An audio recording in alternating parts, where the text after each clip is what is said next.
목사님, 그 선교사는 부름이 있어야 됩니까? 그리고 또 된다면 그러면 은사가 있어야 되는 거 아닌가요? 그냥 가고 싶다고 갈 수 있는 건가요? 뭐 이런 질문인데요. 먼저 답부터 좀 말씀드릴게요. 선교는 부르심이 있어야 되는가? 이 질문에 대해서 제가 하고 싶은 얘기는, 일단 그가 그리스도인이라면 모든 그리스도인은 이미 선교의 부르심이 있는 것입니다. 왜냐하면 우리 주님이 이미 말씀하셨거든요. 마태복음 28장 19절에 보면 가서 모든 족속을 제자 삼으라고 그랬잖아요. 예를 들면 선교의 부르심이 있는 사람이 있고 없는 사람이 있다고 만약에 합시다. 원래 성경적이지 않지만 나는 선교의 부르심이 없는데 내가 선교사로 갔다. 그럼 뭐가 문제가 되겠어요? 나중에 너 왜 부르심도 없는데 갔느냐 이런 말을 한다면, 우리는 주님이 가서 모든 족속 제자 삼으라고 그러지 않았습니까? 그렇게 답하면 되는 거고, 원래는 모든 사람은, 그리스도인들이 지금 선교를 안 해서 그렇지, 저도 이게 늘 안타까운 마음이에요. 제가 평생 살아오면서 왜들 이렇게 선교사로 안 떠나는가. 원래 우리는 누구나 다 선교의 부름이 있고, 목회자도 마찬가지예요. 그것도 성경에 보면 이미 베드로 전서 2장에 보면 만인 제사장이 있잖아요. 왕 같은 제사장이요 이랬잖아요.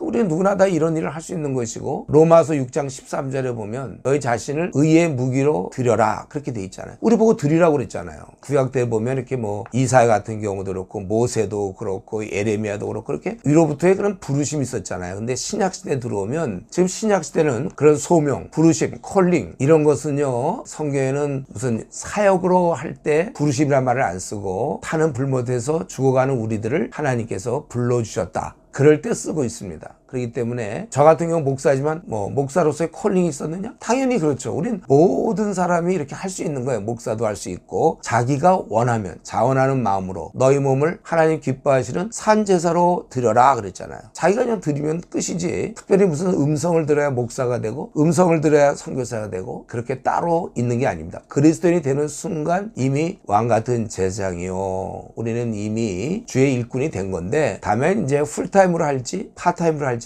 이제 본인이 잘 상황을 보면서 결정해야 되겠죠. 그리고 질문 중에 그러면 은사가 있어야 하나요? 이렇게 물어봤어요. 그래서 특별히 우리가 이걸 아셔야 돼요. 어떤 경우 전도는 은사다 이렇게 얘기하는 사람도 있습니다. 근데 그 말은 틀린 말이에요. 그래서 자기는 은사상 뭘 잘하기 때문에 이거 하고, 또 전도 잘하는 사람은 전도 은사가 있으니 그렇게 하라, 그게 아니라 전도는 그리스도인 모두가 해야 될 사명이에요. 사명은 잘하느냐 못하느냐 차이가 있지, 은사로서 누구는 하고 누구는 못하고 그러는 게 아닙니다. 그러니까 기본적으로 우리 모든 성도는 복음을 전해야 되는 거예요. 이걸 자꾸 은사로 구분해서는 안 되는 것입니다. 그렇기 때문에 선교일도 마찬가지로 은사가 있느냐 없느냐 그게 아니고 누구나 다 선교일을 할 수 있는 거예요. 다만 이제 제가 선교사로 떠날 뿐 그런 마음이 있는 사람이 있다면 조금 몇 가지 말씀드리고 싶은 게 있는데, 이제 가면은 영적 전투잖아요. 근데 우리나라에서 전투할 때는 그래도 교회가 있고 친구들도 있고 믿는 자들이 있어서 그래도 좀 견딜만 한데, 이제 예를 들면 자기가 복음을 듣지 못한 곳에 갔을 때 거기는 믿는 사람들도 별로 없고 교회도 제대로 안 돼 있고, 특별히 막 무슬림 지역을 간다든가 그럴 경우에, 그럴 때는 자기가 좀 하다가 영적 고갈이 쉽게 옵니다. 그러니까 계속해서 자기가 영적인 양식을 먹을 수 있도록 계속해서 본인이 성경 자체를 연구하는, 우리가 보통 퍼스널 바이블 스타디라고 그러죠. 개인 성경 연구, 자기를 어떻게 셀프 자가 발전을 해서 자기 스스로 계속 영의 양식을 먹고 충전이 되는 거예요. 매일매일 그러한 것이 습관화되어 있어야 돼요. 성경을 연구해서 영의 양식을 먹어서 영적 기갈을 면하는 그러한 준비가 필요하고, 그리고 이제 무엇보다도 가서 할 수 있는 일은 영혼들을 구원하고 양육하는 거잖아요. 그러니까 가서 하지 말고 가기 전에 여기서 이 땅에 있을 동안에 충분히 그런 연습을 해야 돼요. 그러니까 전도 연습, 이 불신자들을 어떻게 주님께 인도할 수 있는가, 그가 이런 질문할 때 뭐라고 답변할 수 있는가, 그래서 전도를 좀 많이 하고, 그리고 이제 조장이 되어서 조언들, 다양한 조언들, 말 안 듣고 속썩이는 조언들을 많이 만나서 그들을 조련시키는 경험이 있어야 돼. 이런 면에서 대학생이라면 필수적으로 학생 선교단체에서 일해야 됩니다. 뭐 CCC든 ECU든 뭐 이런 단체에서 여러분들이 많이 훈련을 받아야 돼요. 그래서 될 수 있으면 조장을 꼭 해보시고, 조금 더 좋으면 선교단체 간사를 그래도 한 5년이면 5년 정도 한 다음에 선교사로 가는 것은 아주 효율적인 거예요. 지혜가 있는 것이죠. 자기가 그쪽에 충분한 경험을 쌓고 그러고 간다. 이 땅에서도 전도를 많이 해보고 양육도 많이 한 그 경험을 가지고 그러고 가는 게 맞는 것입니다.